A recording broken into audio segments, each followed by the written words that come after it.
Assalamualaikum warahmatullahi wabarakatuh. Izin memperkenalkan diri, nama saya Mia Salastri dari kelas 3B dengan NIM 12220800054. Saya akan menjelaskan atau mempresentasikan mengenai sesat pikir mata kuliah filsafat dan sejarah kimia. Baik, yang pertama ada 6 sesat pikir yang umum terjadi atau logical fallacy. Ada 6 poin penting yang akan dibahas. Yang pertama adalah hasty generalization atau generalisasi cepat. Hal ini itu adalah seseorang yang mencoba mengambil kesimpulan umum berdasarkan contoh-contoh kecil yang mungkin tidak mewakili keseluruhannya. Contohnya adalah jika seseorang gagal gitu dalam percintaan. Beliau gitu berpikir bahwa semua orang itu bahkan sama gitu. Contohnya adalah mungkin banyak yang bilang cowok itu sama aja ya gitu. Lalu yang kedua ada circular reasoning atau pemikiran yang berputar-putar. Contohnya itu terjadi jika mengambil kesimpulan dengan mengulang-ulang argumen yang sama dalam bentuk yang berbeda. Jadi contohnya itu adalah berpikiran hal itu benar karena hal ini benar atau hal itu benar karena hal ini benar tanpa memikirkan hal-hal lain atau bukti yang konkret lainnya. Lalu yang ketiga ada slippery slope, menurun ke jurang berbahaya. Hal ini itu terjadi jika seseorang mengklaim bahwa satu langkah besar dapat merubah dirinya atau mengarah pada langkah-langkah lain dan berdampak besar ke depannya gitu. Contohnya itu adalah jika kita mengalami kegagalan bahwa kita akan berpikir selanjutnya kita akan gagal gitu. Nah, ini adalah argumen yang sangat amat berlebihan. Lalu ada selanjutnya yang keempat, straw man atau orang-orangan sawah. Hal ini terjadi jika seseorang menciptakan argumen palsu yang tidak pernah disampaikan oleh lawan debatnya, lalu menyerang argumen palsu tersebut untuk mengesankan bahwa mereka telah mengalahkan lawan debatnya. Contohnya adalah jika lawan itu ingin membuat suatu kesalahan gitu, membesar-besarkannya, padahal hanya ingin mengurangi hal yang tidak diinginkan. Lalu ada yang kelima, ad hominem atau menyerang karakter. Hal ini tuh sangat amat banyak terjadi jika seseorang itu menyerang karakter atau sifat dan bukan menyerang argumen yang lawan debatnya sampaikan gitu. Contohnya itu adalah seseorang yang mengkritik kebijakan itu adalah kebodohan yang terkait dan bukan apa yang argumen lawan debat mereka sampaikan. Lalu yang terakhir ada false dikotomi atau dikotomi palsu. Hal ini terkait dengan seseorang yang mengklaim bahwa hanya ada dua pilihan dalam suatu argumen, padahal banyak alternatif yang lain yang belum dipertimbangkan. Contohnya itu bahwa seseorang tidak mendukung hal A, mereka itu otomatis mendukung B gitu tanpa memikirkan banyak alternatif yang lainnya. Baik, yang kedua ada salah fokus.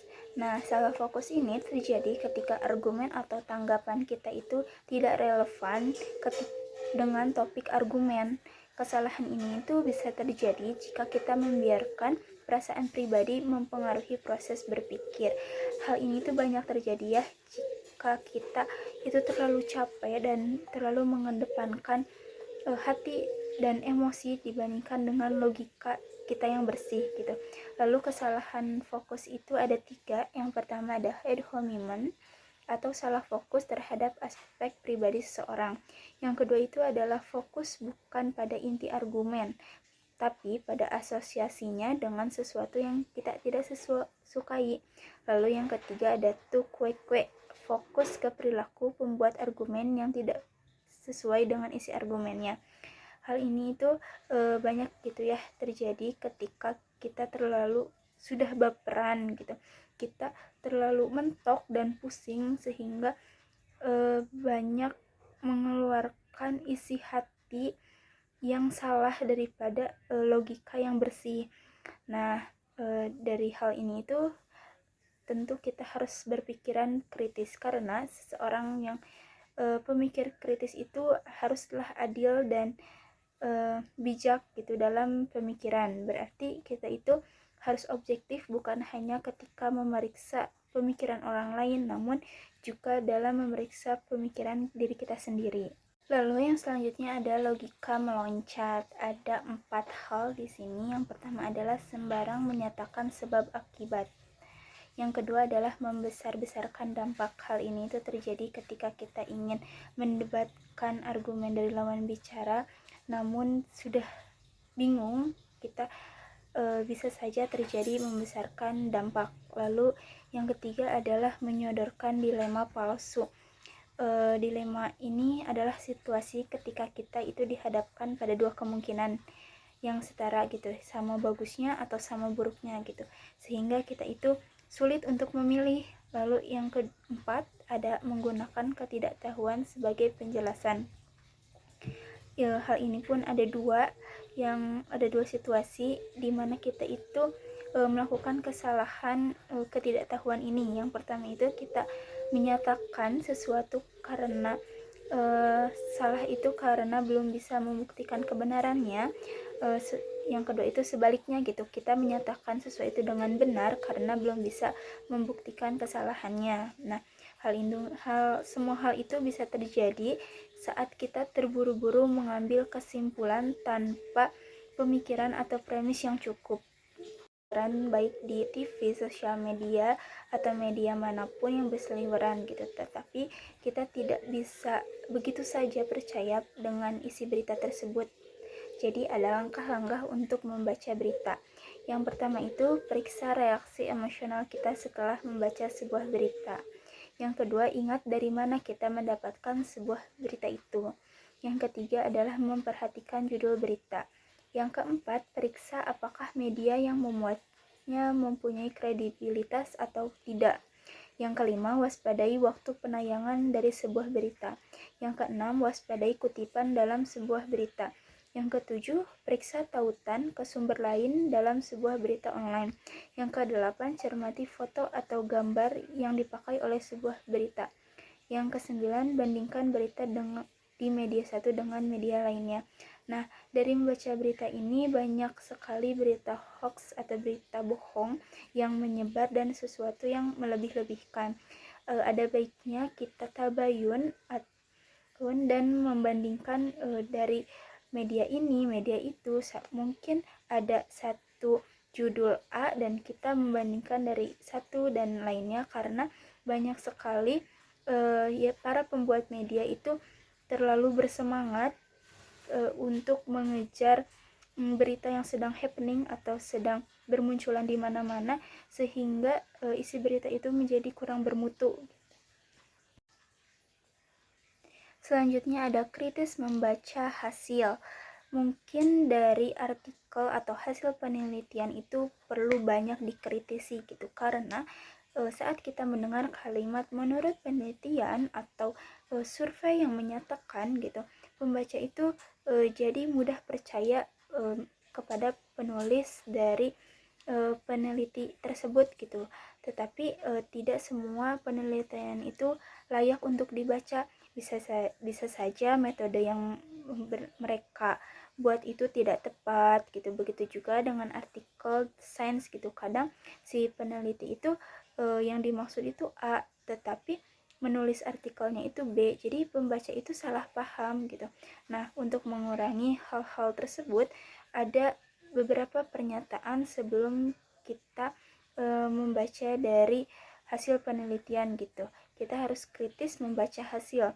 Ada 7. Yang pertama, apakah judul sebuah artikel sains itu terdengar sensasional?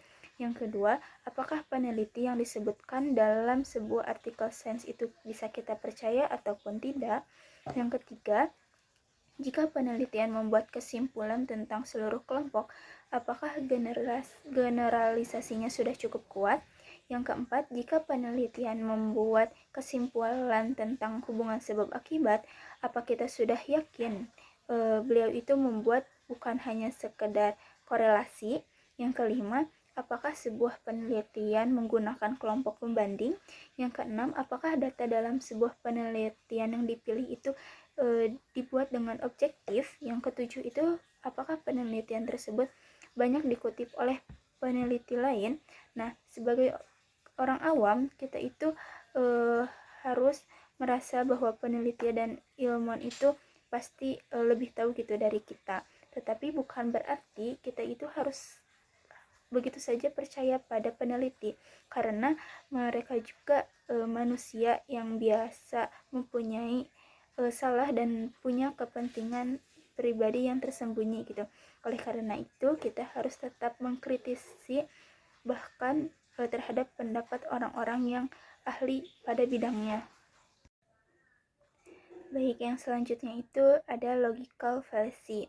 Logical fallacy itu apa sih? Nah, logical fallacy adalah kesalahan dalam berpikir.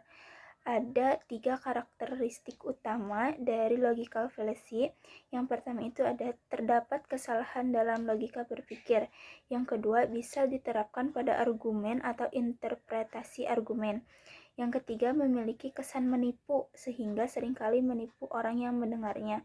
Contoh dari logical fallacy yang sering sekali dirasakan di lingkungan kita adalah membanding-bandingkan nasib. Ketika orang sedang bercerita, banyak sekali pendengar itu malah membandingkan nasibnya, seperti bilang, ih kamu masih mending, ih kamu kok gitu aja udah lemah. Nah, ketika pendengar mendengar cerita dari orang yang bercerita, beliau itu langsung berpikiran bahwa orang yang bercerita itu lemah gitu, sehingga mereka berpikir masih mending saya dan beliau yang diceritakan itu lemah gitu.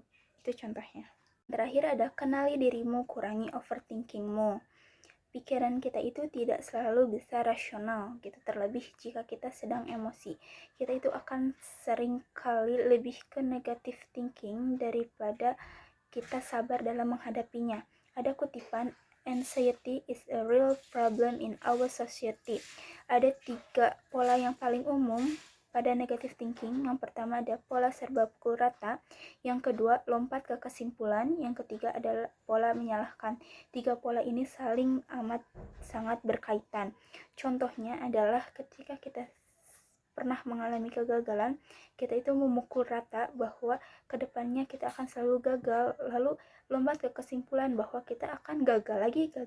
Lalu pola menyalahkan adalah kita pernah gagal gitu, jadi selama ini pun kita salah dan tidak pernah mau untuk maju ke depannya. Mungkin untuk memenuhi tugas, saya akan menceritakan overthinking apa yang pernah saya alami. Pada saat SMA, saya selalu overthinking bagaimana saya menjalani hari-hari setelah lulus dari sini. Saya tidak bisa untuk melanjutkan ke universitas yang saya inginkan. Mungkin hal itu pun terjadi gitu.